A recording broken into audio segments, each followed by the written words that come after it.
In this problem, Hannah is making a pendant for each of the 18 girls on her basketball team. She will use a half-inch seam binding to finish the edges of the pendants. Part A. What is the total length of the seam binding needed to finish all of the pendants? Part B. If seam binding is sold in 3-yard packages at a cost of $1.79, how much will it cost? Please stop the video now, come up with your two answers, and then come back when you're done. So for this problem, let's see, looks like I have an isosceles triangle. If my two angles here are the same, then my two sides are going to be the same. So it looks like I have a 90, 70, 30 triangle. So it's not a special right triangle, and I only have one side. Let's see, from here to here would be what, 3.5. So it looks like trig is what I'm going to need for this. I'm going to probably do a little more than you would do if you know your trig well, but I'm just going to write out some things. For instance, one way that I remember my trig is a mnemonic. Someone taught me 100 years ago. Some officers have curly auburn hair to offer attraction. Yeah, I know it's lame, but that's how it's memorable. So the sine of an angle is equal to opposite over hypotenuse. The cosine of an angle is equal to adjacent over hypotenuse, and the tangent of an angle is equal to opposite over adjacent. In this triangle, it looks like I have the adjacent from the 70 degrees anyway. I have the adjacent angle, and I'd like the hypotenuse. Which one of these has adjacent and hypotenuse? It looks like it's going to be cosine. So let me see if I can fill in all my blanks. Cosine of 70 degrees. Adjacent would be 3.5. And my hypotenuse of this triangle here, I'm going to call it x. Alright, let's see. To figure this out, I'd say cosine of 70 over 1. And I cross multiply, and I think I'm going to get x is equal to 10 point. Now, a little piece of advice. It's tempting to just round this, and then the next time you need a number, round that, and the next part, and by the time you're done rounding 4 times in one problem, you've set the answer off so far you can't recognize it anymore. I'm going to take all the decimals I can get my hands on until I need to cut them off.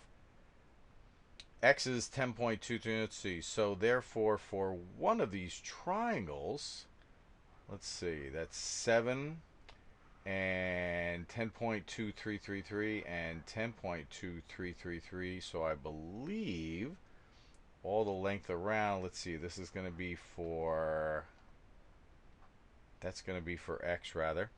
So for one pendant, I think I'm going to get about 27.47 inches, and therefore for 18 of them I'm going to get 18 times my 27.47, which is going to get me about 494 inches, and that's what she needs for all 18. Now it's a matter of buying them. I'm going to show you a little trick that I learned again a long time ago.